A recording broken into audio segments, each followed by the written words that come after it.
Very good morning everyone. Let us proceed to the part 2 of the Plasmodium. So today outline will be 3. So at the end of this video, you will understand about the pathogenesis of the malaria, diagnosis of the malaria and its complications. Okay, we will study one by one.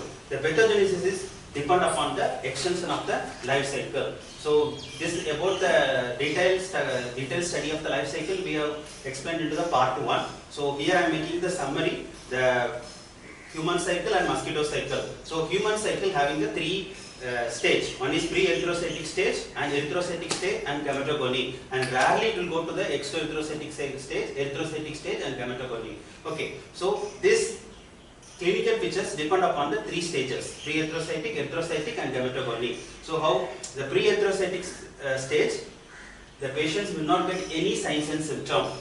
Okay, so you can take it as here this is incubation period, and erythrocytic stage the patients will get clinical features. As we know, the erythrocytic stage means the malaria will be mature into the inside the RBC, that is a Z zone. Z zone will come, destruction of the erythrocyte leads to Z zone will come out, that makes the maturation of the merocyte. The merocyte again attacks the new RBC, so that cycle will continue. So in erythrocytic stage, the patients will get the clinical features. Okay, exoerythrocytic stage, the patients have carrier. As we know, exoerythrocytic stage means the malarial parasites will be hypnozoles. Hypnozoles means sleeping. So it is 10 to 20. It will be existing for 10 to 20 years. Then will come out. So take it as the carrier, and the patients are carrier and relapse. And gametogony, there is a carrier, but it will infect the mosquito, not the human. So this is a simple understanding. So we'll study. There are 3 pathogenesis of malarial parasite. So one is accumulation of the all morphological stage in the internal organ. That means the morphological trophocyte, Z zone and gametogony. Everything will accumulate into the capillaries of the internal organ. Why it is accumulating? Because it is sticky character. So that sticky character of the malarial parasite will accumulate into all the internal organ. So what will be the result? That leads to destruction of the RBC. So the destruction of the RBC leads to intravascular hemolysis that produce anemia, organomegaly and black water fever. About the black water fever, it's one of the complications of the Plasmodium that we'll discuss in detail further. Okay. So second pathogenesis, it act on the immune system, activation of the immune system. How it is activation? Accumulation of the all stage, especially the merocyte. So merocyte, that if anything, any foreign particle enter to our body, so immediately what happens? Production of the cytokinase. So that is a normal. Interleukin 1, 6, 8 and tumor necrosis factor and nitric oxide stimulation. This everything will be stimulated by this antigen, that so called it is malarial parasite. So that will produce the cerebral malaria. So this is also one of the complications we'll study further. The last one, the toxic pathology. So the malarial parasite will produce hemotoxin elements and endothelial toxin. These 2 toxins will destruct the RBC further, that leads to anemia. So the 3 pathogenesis will leads to the patients will go for the clinical features. Okay, that's about the pathogenesis. And if you know about the most common malarial parasite infection in the human, it is the Plasmodium vivax, and most dangerous malarial parasite infection is the Plasmodium falciparum. Why the Plasmodium falciparum is very dangerous? So I am making the simple why the Plasmodium falciparum is dangerous. So I am making the simple understanding. So falciparum, so I am making, suppose takes F, fatal and faster, and A appear in the surface of the RBC. This is the characteristic of the Plasmodium falciparum. So F means fatal and it is very dangerous, and it is a faster, and it immediately affects the human and will produce the more complications, and appear in the surface of the RBC, as we studied into the life cycle. And life cycle is very short. We have studied into the part 1. Okay.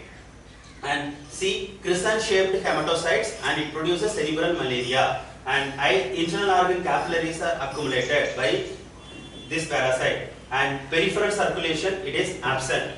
And absent in the exoerythrocytic cycle. This is very important. We have studied into the life cycle. And RBC of all type it affects. Suppose takes the vivax, it affects only the young RBC. What about falciparum? It affects all type of RBC. And U means urine of red or dark brown or black color. This is the black water fever. We'll discuss later. and M means Mayur start or multiple infection. So because of this reason, the Plasmodium falciparum is more dangerous than the other variety, other species. Okay, now we'll go for the how to diagnosis, very important one. So diagnosis into the 7 category. One is based on the clinical features, blood smear. This is the gold standard method for identification of the malarial parasite, and another one is QPC. There is a quantitative Buffy coat smear, and fluorescence microscopy, and rapid antigen detection test, and serology and PCR, polymerase chain reaction. So we'll study one by one. So let us see the clinical features. So clinical features. There are so many clinical features because it's produced a multiple infection, but here I am making you very important clinical features which is for the diagnostic criteria. Number one is intermittent fever, anemia, hepatosplenomegaly, and other symptoms like headache, fatigue, muscular pain, dry cough, nausea and vomiting. So these are some of the clinical features, but we'll study what is intermittent fever. So if you take the fever, for our understanding, it's divided. We are having 3 types. One is a continuous fever, intermittent fever, and another one is a remittent fever. What is continuous, intermittent, and remittent? So continuous means the fever fluctuations will be less than 1 degree Fahrenheit. Where there is a fluctuation of the fever, it is more than 1 degree Fahrenheit, it is known as the remittent. Okay, so this is a continuous and remittent. But take about the intermittent fever, there is a periodicity. Periodicity means it comes under the regular interval. So that regular interval is known as the intermittent fever. Okay, intermittent fever, for our understanding, we divide into the 3 types. One is quotidian and tertian and quadran. Okay, what is the quotidians? It is the fever occurs every 24 hours. That means fever occurs in the one day. Suppose it's occurring into today 8 o'clock, it occurs into the next day 8 o'clock. That is known as the quotidian. Okay. Tertian, the fever occurs every 48 hours or second day. Suppose it affects on the Monday 8 o'clock, it affects on the Wednesday 8 o'clock. That is known as the tertian type of intermittent fever. Then quartan. So fever occurs every 72 hours or at the 3rd day. If it is occurring in the morning, Monday morning 8 o'clock, then it will affect on the Thursday. Again, it will appear on the same time. So it is known as the quadran. Okay. So why this 3 is important? Because more or less the malarial parasite comes to this category, tertian. Every 48 hours are occurring in the every 2 days.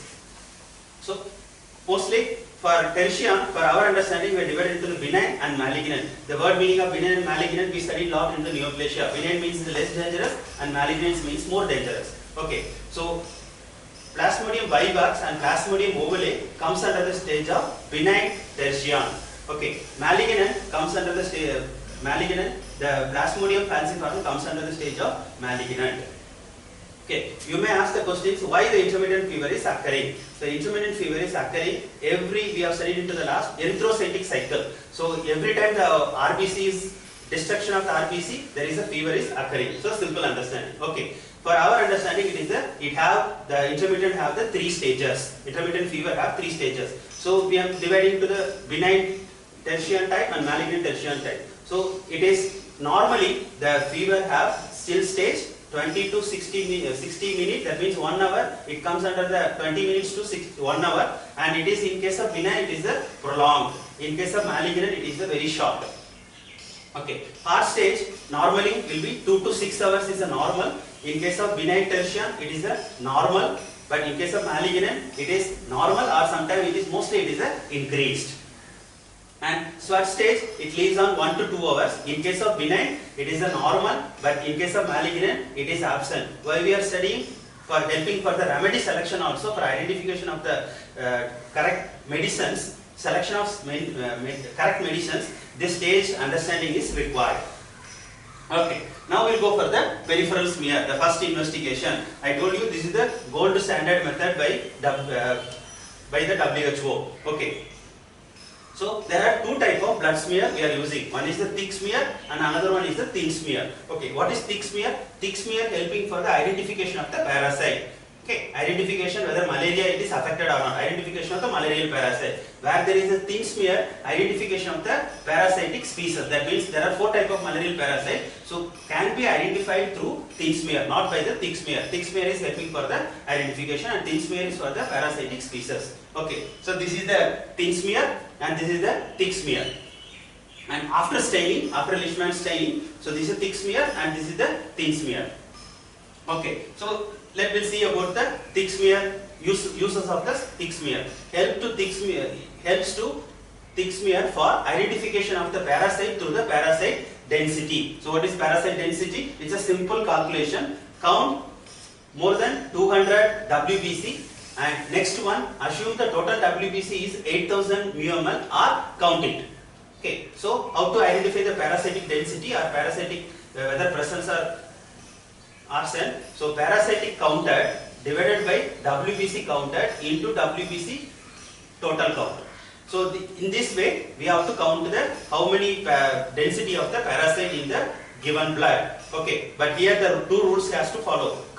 We have to count more than 200 WBC or we have to count the total WBC or we have to assume to the 8000 μml. So this is the helping for the identification of the parasite density. So based on this, their identification with the thing, the pathologist will write in the 4 level. If 1 to 10 parasite per 100 HPF it is 1. And if we have to press 1 plus. And 11 to 100 parasite per 100 HPF. That is HPF means high power field. Okay, so it is, we will write 2 plus. If 1 to 10 parasite per each HPF, in 1 HPF it is 3 plus. And 11 to 100 parasite per each HPF, that means 4 plus. So these are more dangerous. So this is the way we can identify the parasitic density. And thin smear also help to thin smear for identification of the parasite species through the parasite density. So how? Count 500 to 2000 RBC and we can identify the percentage of the parasitemia. So number of the infected RBC divided by total number of the RBC into 100. So what the WHO is giving the information that if the persons have more than 2% of the parasitemia, produce the clinical features. Okay. Then we'll go for the next one. Quantitative Buffy code, that is a QBC smear. Okay. What is the quantitative Buffy code? The patient blood collected into the hematocrit tube, which internally pre-coated with the acridine, orange and potassium oxalate stain. Okay. So after that hematocrit will be centrifuged, the blood will be centrifuged, followed by, we can see under the fluorescent microscopy. So what is the final result? The green color of the malarial parasite you can visible. If the malarial parasite is present, that looks in the green color. So why it is become green color? Because we can identify the malarial DNA. Okay. So this is the one. So green color of the malarial parasite. This is everything. So you can in this you can identify the QBC test help to identification of the whether the malarial parasite is present into the given blood or not. Okay. So next is fluorescent antibody. So this utilized fluorescent labeled antibody to detect a specific target antigens.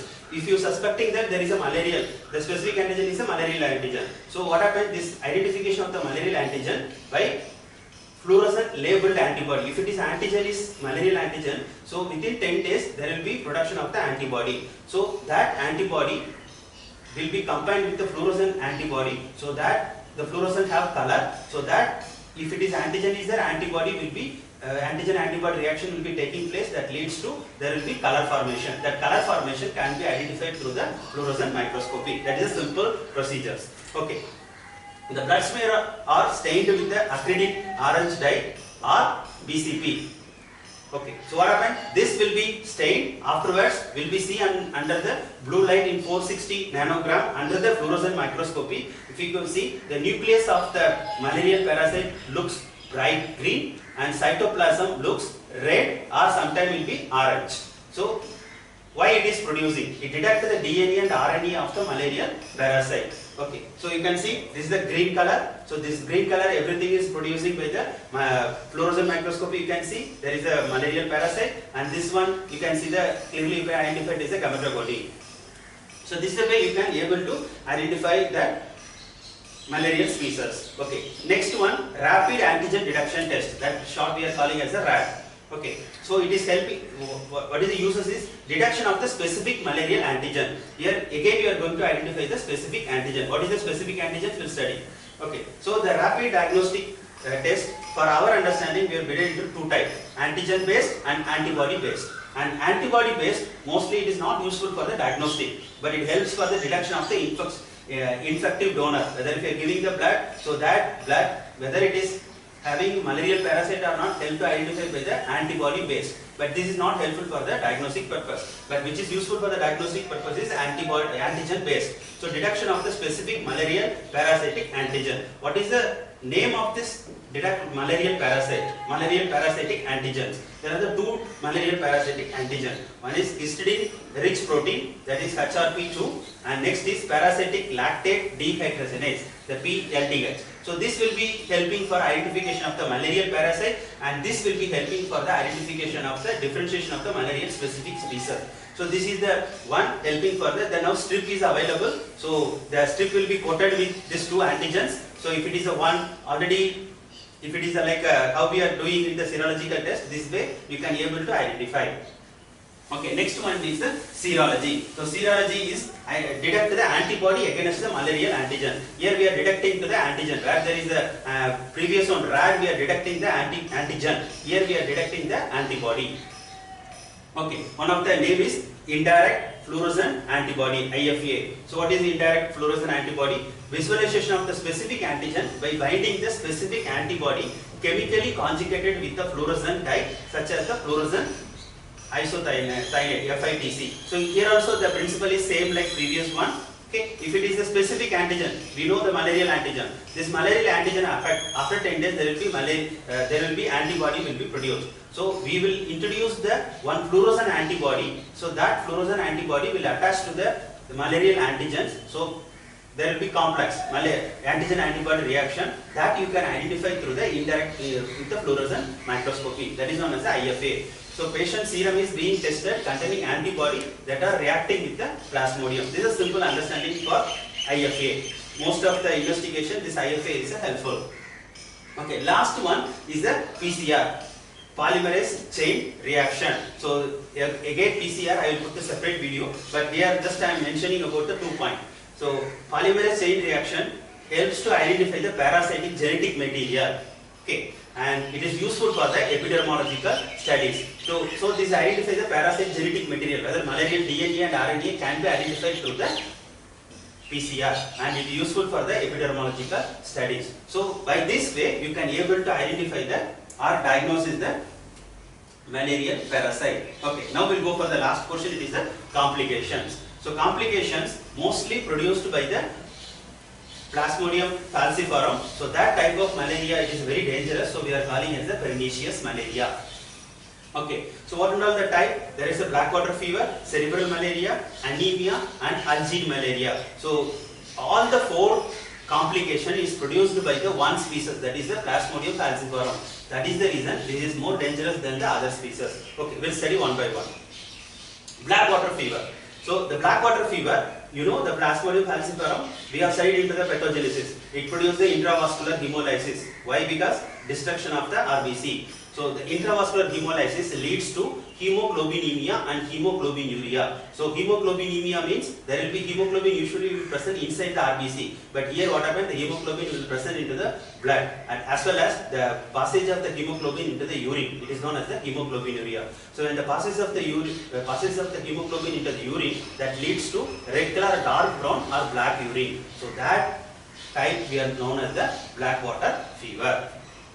Okay, and cerebral malaria. So cerebral malaria, again falciparum is producing. As I told you, the falciparum will produce the activation of the immune system. So that leads to, we have studied cytokinin stimulation, that is interferon 168 and tumor necrosis factor. So that helps for production of the nitric acid secretion. This is everything for destruction of the antigens. But what happens? It will sometimes destruct our human body. So nitric acid secretion that leads to inactivity of the synaptic membrane, as we studied the synaptic membrane. So inactivation of the synaptic membrane that leads to the patients will get coma or paralysis. Within 3-4 days the patients will get coma and paralysis. That type of complication, it is known as the cerebral malaria.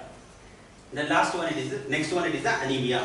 So again, this is very simple. Plasmodium falciparum will affect the capillary into the internal organ. Why it is affected to the capillary? Because all the stage of the malarial parasite have the sticky in nature. So that reason it attached to the or adhere to the all the capillaries, especially to the internal organs.